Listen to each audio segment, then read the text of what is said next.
Монгол улсын ерөнхийлөгчийн төрийн айлчлал болж байгаа энэ үед одоо бас маш олон чиглэлээр Монгол улс энтэг улс хоёрын дипломат харилцаа тогтоос 70 жилийн хүрээнд олон санамжчгууд бас гэрээнүүд байгуулагч чинь түүний нэг онцлог нь бол одоо бас аль улсын одоо орон нутгийн хамтын харилцааг гүшүүлэх чиглэлээр бүгд найрамдах энтхэг улсын Ладак, Шарангай аймаг хоорондын одоо бас хамтын харилцааны сам зочиг өнөөдөр бас гар хөсгөх зурлаа. Тэгээд өмнө нь бол бид одоо орон нутгийн чиглэлээс бол одоо 5 чиглэлээр хамтарч ажиллая гэсэн санал явж ирсэн.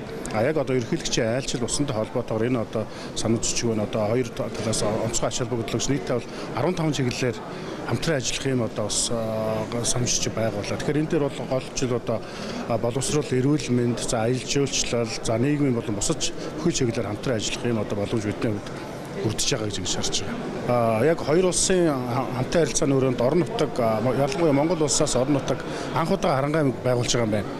Тэгэхээр бол бид бол яг одоо яг санамж бичгийг бол ийм чиглэлүүдээр хамтарч ажиллана гэдэг санамж бичгийг байгуулж байна. Мэдээж одоо хоёр улсын найрамдалт хамтсан харилцааны хүрээнд одоо хийгдэж байгаа ажлуудын хүрээнд л мэдээж явах нь тодорхой. Тухайлбал одоо бас Монгол улсын ерөнхийлөгчийн санал хэрэгжүүлж байгаа 2100 одоо оюутны хөтөлбөр байна. Одоо бас өнөөдөр бас тоогоо нэмэх нь шийдвэр гарч байна. Тухайлбал одоо энэ дээр бол одоо Сарангай аймгаас сурагчдын тоо, за аялал жуулчлалын чиглэлээр бол тодорхой хоёр бүс нутаг хоорондоо одоо хамтран ажиллах. За дараагийнх нь бол шашны чиглэлээр одоо бас шашин соёлын аялал жуулчлалыг хөгжүүлэх чиглэлээр тодорхой арга хэмжээнүүд авах боломж үлдэж байгаа юм. За Ладак мужи байна өөрөө Бакула Римбүчгийн төрсэн газар байж байгаа. Тэгээ Харанга аймаг бол бас тэр дотроо Ханган бүс бол одоо бас алхын 300 гэдэг одоо өндөр гэн заян гээ ламын гээ төрсэн нутаг гэж байдаг. За иргэжил одоо бас энтхийн гадаад сайд одоо бас Монгол улсад айлчлах юм одоо бас төлөвлөгөөтэй байж. Тэгээд энэ одоо ажлуудаар цаашдаа бидний хамтын харилцаа бол одоо бас цаашдаа хичээд явна гэж харж байгаа. Бүгдээр гэнтх усаас Монгол улс цуг элчин сайдын яам элчин сайд маань одоо төлөөлж энтхийн талаасаа төлөөлж гар үсэх зурлаа.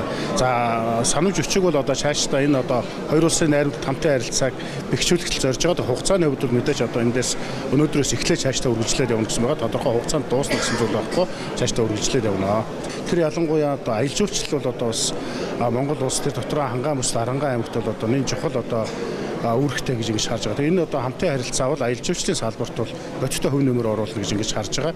Ялангуяа одоо энтэг улсаас халуун орноос бас Монгол улсын өвлийн улирлыг үүсгэх юм одоо боломж олцоо. За мөн одоо шашин соёлын чиглэлээр аялал жуулчлал хөгжүүлэх боломжтой гэж харж байна. За түрүүний хэлсэн одоо боловсролын салбарт одоо бас олон чиглэлээр одоо бас боловсон хүчин бэлтгэх чиглэлээр ажиллах боломжтой гэж харж байгаа. За мөн одоо төрийн байгууллага болон бусад байгууллагуудын хооронд техник тогтмол төхөөрөмжийн шинжилэл, за хувийн гишүүдийн байгууллагуудын одоо жижиг хэмжээний зээл, тусламжийн асуудлууд гэдэг олон зүйлүүд тусгаж байгаа давуу талтай гэж харж байна.